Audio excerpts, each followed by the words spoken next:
one of your interviews that I was listening this week, you talk about jazz expanding a lot in the rhythm area, in the harmony area, but kind of letting melody on the side. So totally. And if you think that the melody groove is very relatable because make people dance, tap their foot, but melody is what people remember and can sing. Well, if you take a little of that out, you distance yourself. Well, I think the most important, if you look at all the really famous jazz musicians, Louis Armstrong, Stan Getz. I'm talking about popular, famous people who sold albums. Louis Armstrong, Stan Getz, Wes Montgomery, people like that. Those are all melody players. Virtuoso and fast if you need to, and all that, but all melody players.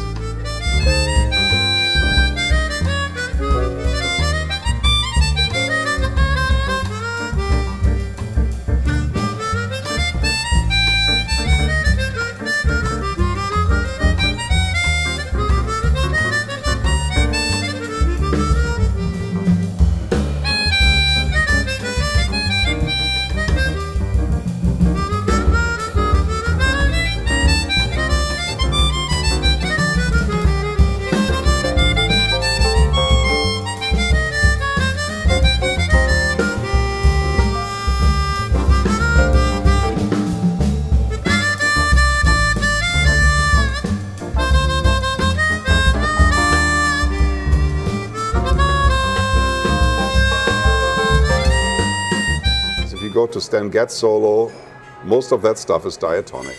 You know, there's not a whole lot of advanced abstract harmony, and most of the stuff is diatonic within the key. And yet, it sounds super modern. We don't know why, that was his secret, but people liked it. They could connect to it. Louis Armstrong is, of course, the father of it all. Yeah. And people like Wes Montgomery, although nobody can play like him and it's extremely difficult, the octave and solo thing, it still sounds like nursery rhymes. It sounds so easy and so relatable, so people connect to it. Paul Desmond, that's another guy. Chet Baker. Some of them are saying, hey, they're not really hip. Yeah, well, I guess they were because they reached people, so something was right. And that was all within the language of straight edge. That was not pop jazz or smooth jazz or that was straight ahead, ting, ting-ka-ting, ting-ka-ting, classic jazz. But you had a soloist who found a way into the listener's brain by playing melodically.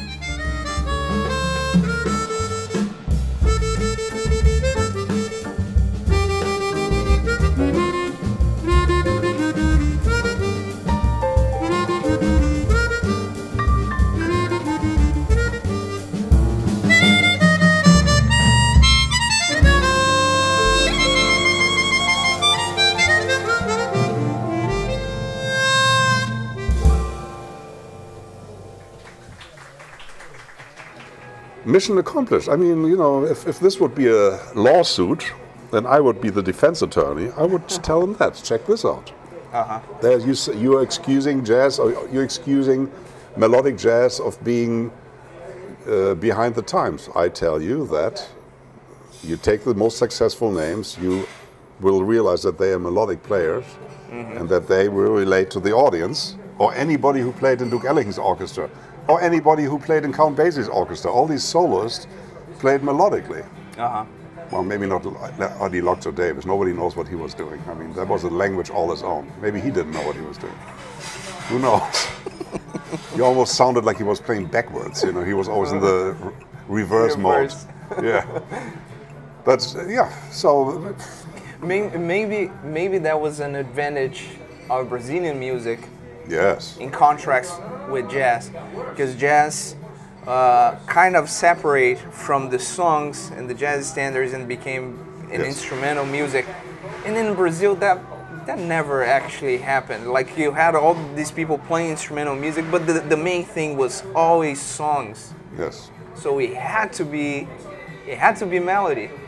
with lyrics. But, Yes. Is that assessment? Do Yeah, you agree with Brazilian that? music is extremely communicating. There is something about it. You know, the rhythm and the beauty of the songs. You need to be a really nasty soloist to mess that up.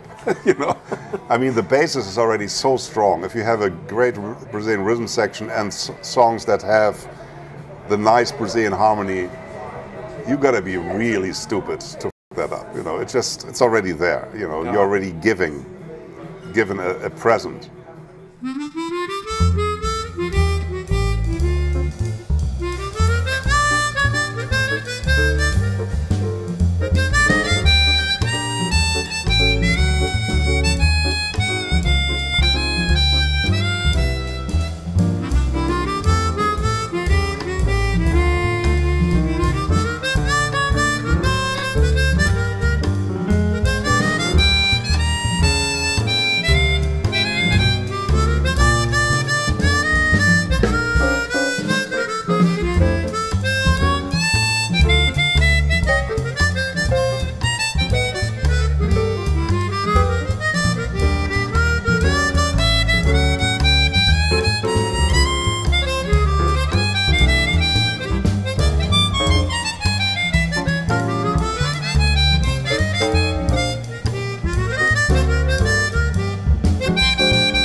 Brazilian music is special. I mean, there is a reason why it is so important and so successful around the globe. That's not for nothing. There is a reason for it. It's the accessibility of it, the beauty of it, and it just always feels good. Even if it's crazy, like Hermeto or something, and out to lunch and whatnot, there's still so much beauty in it. You can't take it out of it. I don't know what it is, but it's just, you can't take that out of it. It's there. So, yeah, and then we have somebody like Claudio who played the greatest bebop lines over Brazilian music, and everybody loved it. Even people who have no idea about jazz. The combination of that great rhythm, the beautiful songs, and then a guy playing brilliant like that, even if it would be advanced, no stopping. There's no stopping.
that's all it is. You cannot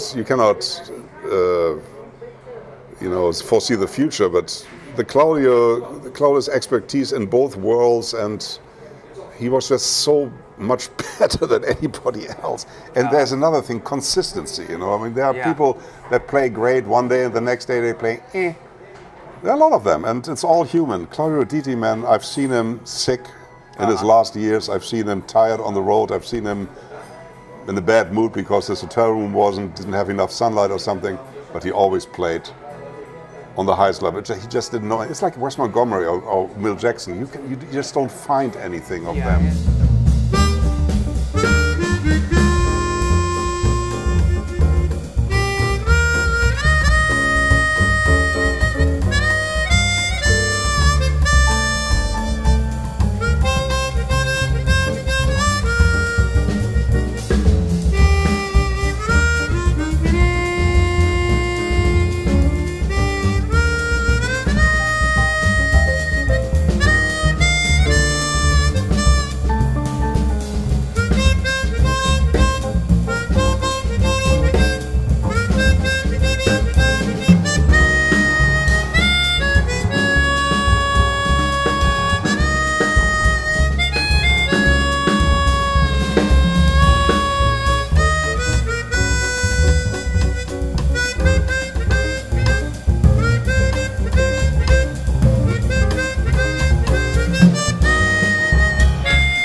Dudes there. I mean, back in the day, if you wanted to be a musician, you had to survive. You know, you had to be good under any circumstances.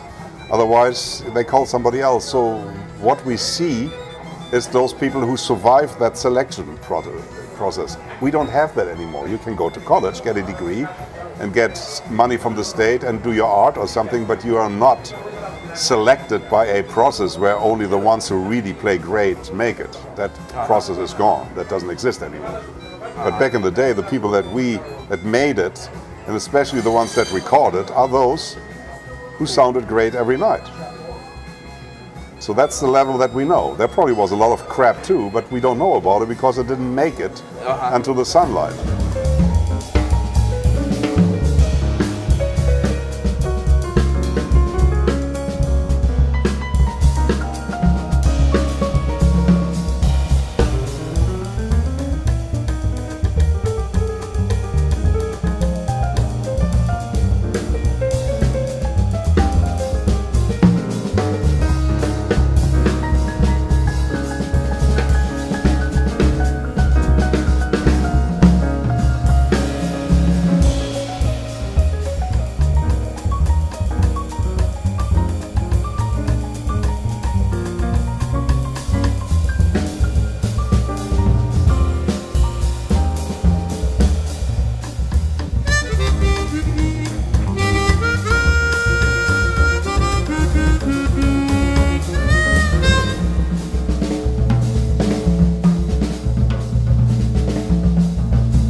I remember one time he showed me a recording from a rehearsal at Berkeley when he was super young, and he was laughing. It's like, yeah, it sounds like me. It sounds like it was kind of the same thing. That yeah. It's like, yeah, man, he got that.